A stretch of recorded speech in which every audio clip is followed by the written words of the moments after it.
నమస్తే ఫ్రెండ్స్, నేను మీ Madhuri. Welcome to flavours by Madhuri. ఈరోజు మన కిచెన్లో పిల్లలకి ఎంతో ఇష్టమైన క్రిస్పీ ఫ్రెంచ్ ఫ్రైస్ ఎలా తయారు చేసుకోబోతున్నామో చూద్దాం. అందుకోసం ఒక బౌల్లో 1 కప్ మైదా పిండి, 1 కప్పు కార్న్ ఫ్లోర్ వేసుకుందాము. అందులోకి టేస్ట్కి సరిపోయినంత సాల్ట్ వేసుకుందాము.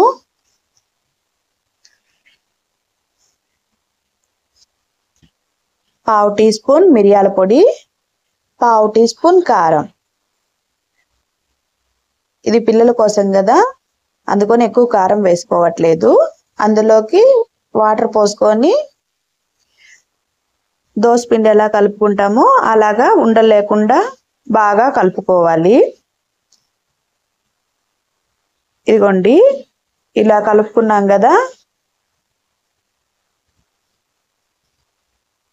ఇప్పుడు అందులోకి మనం కొత్తిమీర యాడ్ చేసుకుందాము. సన్నగా కట్ చేసి పెట్టుకున్న కొత్తిమీరని యాడ్ చేసుకోవాలి.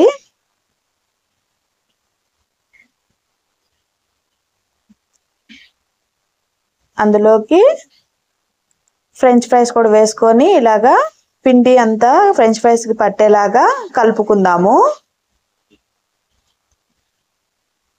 ఇలాగా ఒక జల్లెడని తీసుకొని అందులోకి ఫ్రెంచ్ ఫ్రైస్ మొత్తం వేసుకొని ఎక్స్ట్రా పిండి మొత్తం కిందికి వెళ్ళిపోయేలాగా మనం ఇలా కలుపుకుంటూ ఎక్స్ట్రా పిండి మొత్తం కిందికి వెళ్ళేలాగా చూసుకోవాలి. ఇలాగ ఒక స్పూన్ పెట్టి ఇలాగా తట్టామంటే ఎక్స్ట్రా పిండి ఉన్నా కానీ జారిపోతుంది. ఎందుకంటే అది మనకి లూజ్గా ఉంటుంది కాబట్టి ఎక్స్ట్రా పిండి అనేది దాంట్లో ఆగదు, మొత్తం కిందికి వెళ్ళిపోతుంటుంది.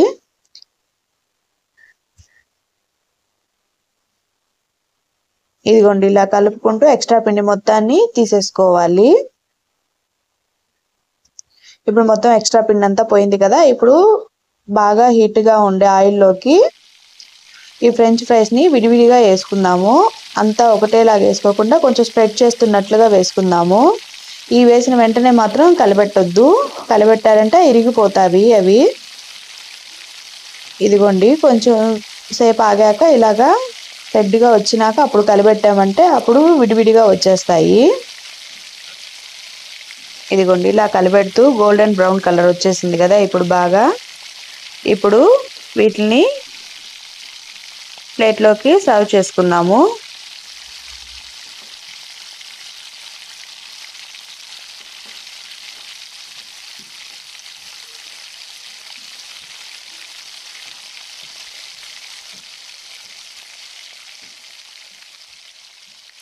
ఇలా అన్నిటినీ ప్లేట్లోకి తీసేసుకోవాలి.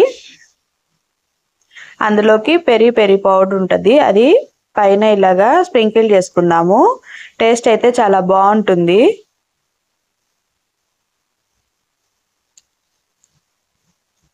దానిపైనకి కొంచెం గార్నిషింగ్ కోసం కొత్తిమీర వేసుకుందాము. ఇదిగోండి, ఫైనల్గా అయితే మన క్రిస్పీ ఫ్రెంచ్ ఫ్రైస్ రెడీ అయిపోయింది. Please subscribe my channel.